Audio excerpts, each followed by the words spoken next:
నమస్కారం. వినియోగి కార్యక్రమాలను వీక్షించే ప్రేక్షకులను సాదరంగా ఆహ్వానిస్తూ ఈరోజు మొబైల్ ఫోన్స్ ఎప్పుడూ కూడా మన వెన్నంటే ఉంటాయి కాబట్టి ఒక క్షణం కూడా వాటిని పక్కకు పెట్టడానికి మనం సుముఖంగా ఉండం కాబట్టి ముఖ్యంగా ప్రయాణాల్లో హడావుడిగా సర్దుకుపోవడంలో మనం ఛార్జర్ని మర్చిపోతుంటాం కాబట్టి అక్కడ వాళ్ళు క్రియేట్ చేసిన ఛార్జింగ్ ఫెసిలిటీలో మనం ఫోన్లు ఛార్జ్ చేస్తే అది క్షేమమా అనే విషయాన్ని మాట్లాడుకుందాం. హడావుడిగా ప్రయాణం అవుతున్నప్పుడు కొన్ని విషయాలు కొన్ని వస్తువులు మర్చిపోవటం అన్నది సహజం. అందులో ముఖ్యంగా ఎప్పుడూ ఫోను మన చేతిలో పట్టుకునే ఉంటాం కానీ ఛార్జర్ని చేతితో పట్టుకెళ్ళలేం కదా. అంచేత మనం పెట్టిలో సర్దుకుంటాం ఛార్జర్ని. ఈ హడావుడిలో అది మర్చిపోయాం. ఫోన్ ఛార్జర్ అంటారా 24 గంటలు మనం దాని వైపు చూస్తూనే ఉంటాం కాబట్టి ఛార్జింగ్ అనేది పడిపోతుంది. మరి ఎలా ఇంకా ఫోన్ నిరుపయోగం అయిపోతుంది, మనకి ఇంకేం తోసదు, పిచ్చెక్కిపోయినట్టు అయిపోతుంది, ఏం చేయాలో అర్థం కాదు.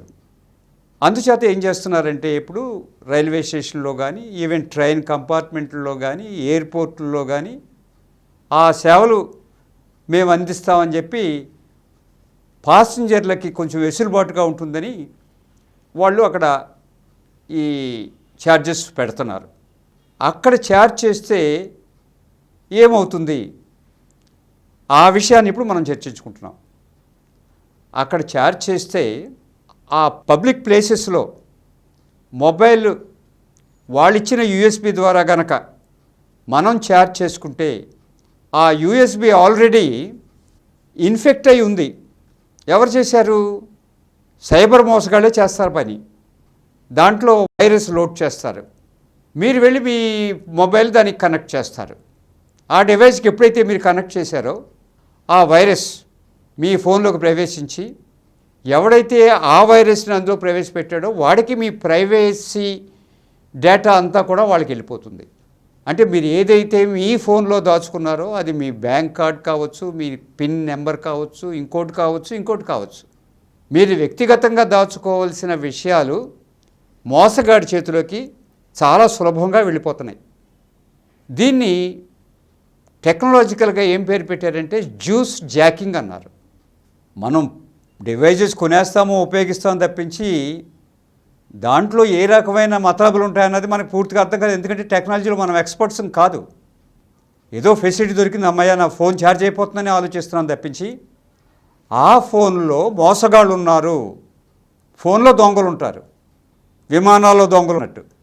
ఈ మధ్యనే ఒక వార్త చూశాను. ఒక దొంగ 110 రోజుల్లో 2 సార్లు విమానాల్లో ప్రయాణం చేశాడట. 110 రోజుల్లో విమానంలోకి ఎక్కిన తర్వాత ఎవరిదో ఒకళ్ళది ఏదో వస్తువు దొంగిలించి దిగేవాడు.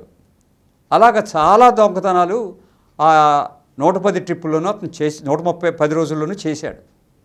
మనం ఏమనుకుంటాము, విమానం కదా ఇంకా బయటవాడు ఎవడొస్తాడు, ఉన్నదంతా విమానం పాసింజర్లే కదా, అక్కడ దొంగతనాలు జరగవనుకుంటాం. ఈ విషయం గురించి గతంలో ఒక ఎపిసోడ్లో నేను చెప్పడం కూడా జరిగింది. ఇప్పుడు దాని గురించి మాట్లాడట్లా. మీ ఫోన్లో ఉన్న మీ గోప్యమైన సమాచారాన్ని సైబర్ నేరస్తుడు ఆ యూఎస్బి ద్వారా తీసుకుని మీ బ్యాంక్ అకౌంట్ హ్యాక్ చేసి మీ డబ్బు డ్రా చేసేసుకునే ప్రమాదం ఉంది. మీ అకౌంట్ నెంబర్లు తెలుసుకునే ప్రమాదం ఉంది. అందుచేత ఇటువంటి పబ్లిక్ ప్లేసుల్లో మీరు ఎప్పుడైనా సరే మీ ఫోన్ ఛార్జ్ చేసుకోవాలని అనుకుంటే ఆ ప్రయత్నం మానేయండి. దానికంట మీకు కూడా ఓ పవర్ బ్యాంక్ని తీసుకెళ్ళండి. ఎప్పుడు కూడా మీ డివైస్ని ఇంకో డివైస్తో అనుసంధానం చేయొద్దు. అలా చేయకుండా ఉంటే ఈ జ్యూస్ జాకింగ్ లాంటి కొన్ని మోసాలకు మీరు పాల్పడకుండా ఉంటారు. ఈ విషయాన్ని జాగ్రత్తగా గుర్తుపెట్టుకోండి. మరో ఎపిసోడ్లో మళ్ళీ కలుద్దాం. నమస్కారం.